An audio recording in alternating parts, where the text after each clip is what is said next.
Hi there, everybody. This is Ryan from Android in Canada, and this is going to be my review here of the HTC Desire C. Was really looking forward to this little model, as I really like those the 1 series phones, and so let's see what an entry level version is like. So I'm going to caveat this whole sort of review with the fact to let you know that this is the Virgin model that comes without NFC and only costs $150. So it's dirt cheap. So keep that in mind. Obligatory size reference. It is the size of the actual screen of your Galaxy Nexus. So it's not big. But again, this is a kind of phone that people probably want small. They don't really need a lot of features. Take a look at it here. It's got Beats audio. Again, if anybody can tell me what the real difference between Beats audio and regular, I'll buy you lunch. So, but what's nice about this versus the 1 series is that you can take the back off.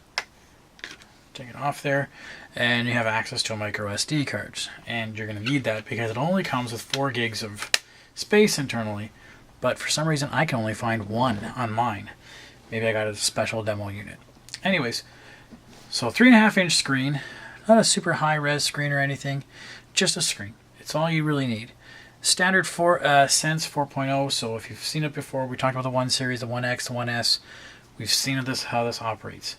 The only real difference you're going to notice in this phone versus some of its bigger cousins is when you run some apps now, the app multitasker or switcher is very much like standard ICS versus the card style that they do. So you have swiping that way versus the sort of other way they did it in other phones. Okay, so what are we going to notice about this guy here? It's not very fast. So, but you know what? Don't count it out. Actually, it incorporates quite well. Like, it's pretty good for what it needs to do, and I think that's the thing about it. For what it needs to do, it's going to be quite well. It's going to operate very easily for a lot of people. So outside of everything you've seen in the 1X, not much difference. The big difference is going to be size, etc. But it's going to be also in the camera. I was kind of, again, got my hopes up. Maybe it's got a really cool camera like the 1 series does. No, it's, again, a very basic camera. But again, I use it at an event. I have some samples on the website. Go view it. They're not bad. I mean, it's not great, and it doesn't have a lot of the same options like HDR or panoramic or whatever like that, but it's got some options there for you to play with. It's got the the little filters, but it doesn't have that same sort of chip that the other phones did to make it do all the really cool stuff. I guess that's where they're sort of saving space on it. I put some quadrant tests and Antutu tests on there for you to see. But like I said, the weirdest thing about it is it's supposed to come with 4 gigs of space, but if I go down to storage, I see only 1 gig up there. And I would have more if I had a card. So you will need to have a card for this. And I know everybody's going to say, well, hey, you know what Ryan thinks about cards. That's true. I don't like them. I prefer not to.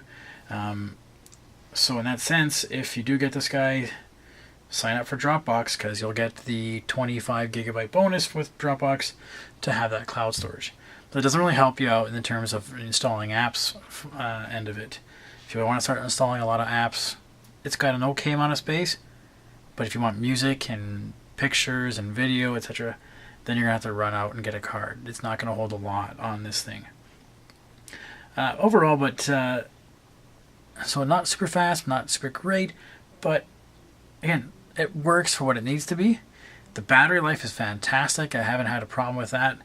It's got really good quality sound, really good quality microphone for picking up the voice. All that's good.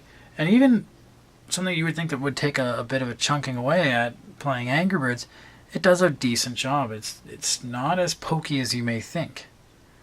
It's not super fast, but then again, we're talking about comparing it nowadays to quad-core phones and dual-core phones. This is a single-core, sub-gigahertz processor.